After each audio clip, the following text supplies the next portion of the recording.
sir, kamusta po yung cash distribution natin diyan? Kamusta naman po ang cash distribution natin diyan, sir?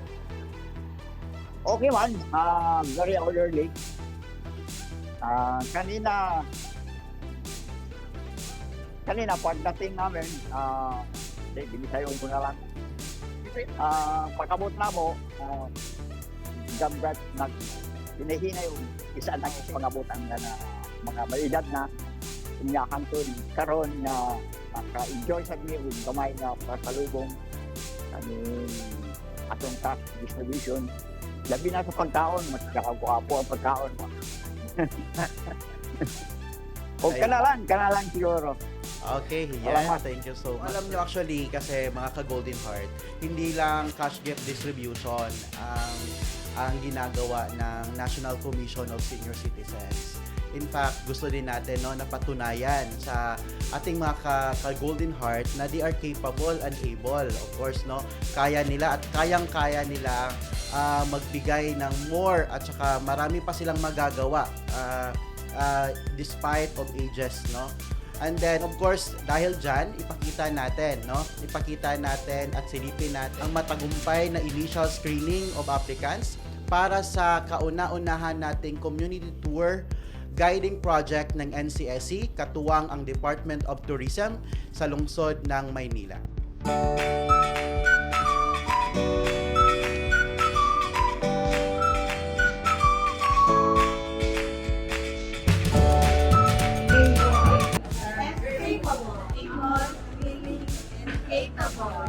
Able, willing, and capable.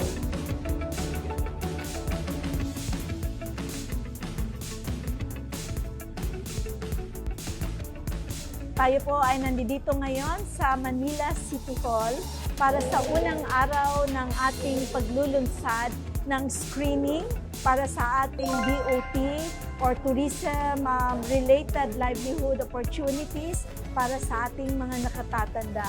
Itong programang ito ay katuwang natin ang LG Manila, kasama po ang Department of Tourism, ang PESO, at saka ang iba't ibang ahensya ng pamahalaan para po dito sa ating livelihood.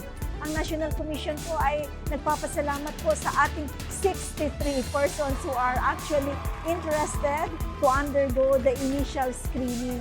Para po sa kaalaman ng lahat, 30 lang po ang very successful na papasok sa ating training na isang linggo with Department of Tourism.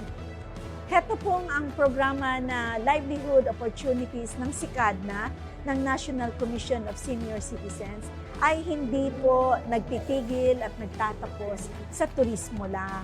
Marami po tayong mga inihahain na programang pangkabuhayan, kasama po natin ang ating din sa TESDA for Skills Development and Training.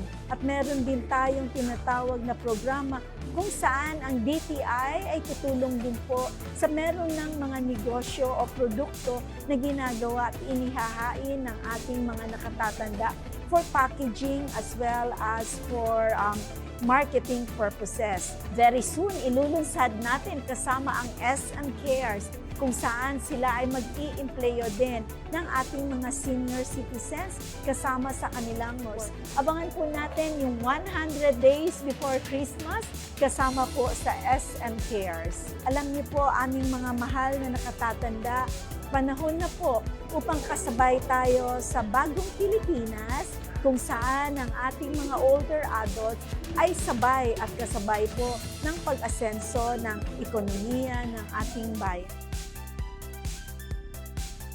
Mga livelihood projects natin, engage the senior citizens once again kasi nga malakas pa sila may kapasidad pa sila and very willing to work kaya inahanda natin itong mga livelihood programs. At kasabay natin sila sa pag-asenso. Yes. So makakatulong pa rin sila sa ekonomiya ng ating bayan. Yan po ang ating layunin dito sa senior citizens, no? Lalayo pa ba NCSC. tayo? Yung mga commissioners natin, tinan nyo naman, makikisig, Ah, syempre. malalakas. Lahat ng members ng May commission tayo po niyan. ng NCSC are all senior citizens. Pero kita nyo naman, nakakarating para pagsilbihan ng ating mga senior citizens across the country. Alright, Diba? busy-busy po sila ngayon dyan sa ating mga field. And if you have noticed, mga kababayan, lahat po ng ating regions dito sa buong bansa, may mga offices na po tayo. So kung may mga kailangan tayo, may mga katanungan, wag na po tayo dyan lang sa, kung minsan sa social media, so puntahan po natin ang ating mga regional offices, no? So makikita po ninyo sa inyong mga screen saan po yung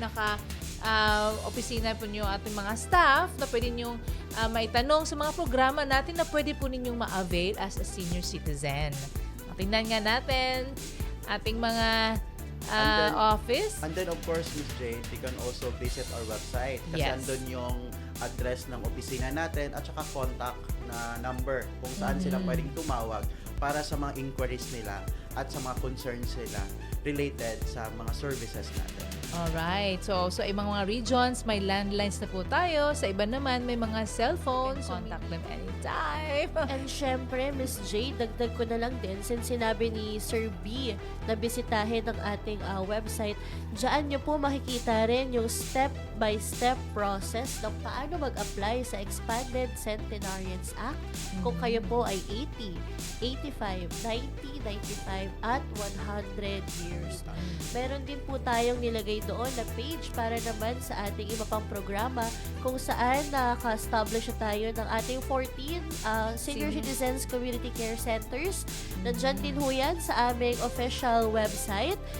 Pati na rin po yung step-by-step process kung paano mag-apply ng Senior Citizens Digital ID at ang ating livelihood program. So, basahin nyo ho yan. Nandyan po ang mga opisyal na anunsyo mula sa aming tanggapan para po, again, iwas fake news, iwas scam.